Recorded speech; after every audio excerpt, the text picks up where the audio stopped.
একটি প্রাচীন বনের গভীরে ছিল একটি ভুলে যাওয়া শহর, যা ছিল অত্যন্ত ভৌতিক।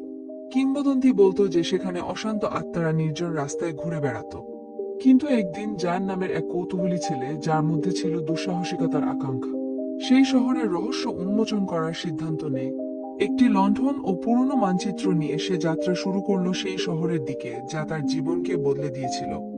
জায়ানের পায়ের আওয়াজ সরু রাস্তার মধ্যে প্রতিধ্বনিত হচ্ছিল, আর তার ছায়া ধ্বংসপ্রাপ্ত দেয়ালে ভীতিকর ছায়া ফেলছিল। মনে হচ্ছিল যেন অনেক অশরীরী আত্মা তার পেছন পেছন আসছিল, যেন এখনই তাকে ধরে ফেলবে। তার হৃৎপিণ্ড জোরে ধড়ফড় করছিল, কিন্তু তার কৌতূহল তার ভয়ের চেয়ে বেশি ছিল। যতই সে গভীরে প্রবেশ করছিল, ততই তার মুখের উপর ভয়ের ঠান্ডা বাতাস লাগছিল। লণ্ঠনের ক্ষীণ আলোতে হঠাৎ সে একটি ভয়ঙ্কর সুন্দর প্রাসাদ দেখতে পেল। একসময় যেটি ছিল বিশাল, এখন তা ধ্বংসস্তূপে পরিণত হয়েছে। তার দেয়ালে লতাপাতা উঠে গেছে। জায়ানের চোখ বিস্ময়ে বড় হয়ে গেল যখন সে কল্পনা করল যে এই দেয়ালগুলোতে কতই না গল্প লুকিয়ে আছে। সে খুব সাবধানে প্রাসাদটির দরজা খুলে ফেলল এবং ভিতরে প্রবেশ করল। প্রাসাদের ভেতরের পুরনো বাতাস ও ধূলিকণার নিচে অতীতের স্মৃতি গেঁথেছিল। জায়ানের লণ্ঠন দেয়ালে ঝোলানো ফিকে ছবিগুলোকে আলোকিত করল, যেগুলোর চোখ তার প্রতিটি নড়াচড়ার দিকে তাকিয়েছিল বলে মনে হচ্ছিল। সে বিশাল হোলের মধ্যে দিয়ে সাবধানে হেঁটে যাচ্ছিল।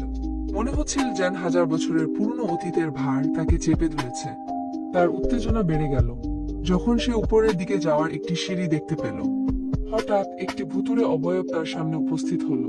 ক্ষীণ আলোতে তাকে একটি মেয়ের মতো লাগছিল।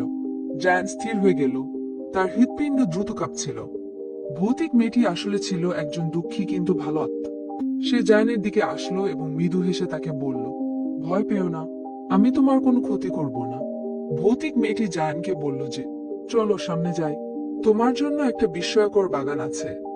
ভৌতিক মেয়েটি তাকে বুকশেলফের পিছনে লুকানো একটি গোপন পথ দিয়ে নিয়ে গেল। তারা এমন একটি বাগানে এসে পৌঁছল, যা ছিল সময়ের অতীত। বাগানটি ছিল শান্ত পুকুর ও রঙিন ফুলে ভরা। জায়ান জায়গাটির সৌন্দর্যে মুগ্ধ হয়ে গেল, যা শহরের বাকি অংশের চেয়ে একদম আলাদা ছিল। ভৌতিক মেয়েটি কথা বলতে শুরু করলো, তার কণ্ঠস্বর মৃদু সুরের মতো শোনাচ্ছিল। মেয়েটি তাকে শহরের গল্প শোনালো, যা একসময় হাসি, আনন্দ ও জীবনের কলতানে ভরা ছিল। এক ভয়ঙ্কর অভিশাপ সেই শহরের সবকিছুকে পাল্টে দিয়েছিল। সব বাসিন্দাদের আত্মাকে শহরে বন্দী করে রাখা হয়েছিল। তারা শহর ছেড়ে যেতে অক্ষম ছিল। জায়ান গভীর মনোযোগ দিয়ে শুনছিল। তার হৃদয় সেই সব অভিশপ্ত আত্মাদের জন্য ব্যথিত হচ্ছিল।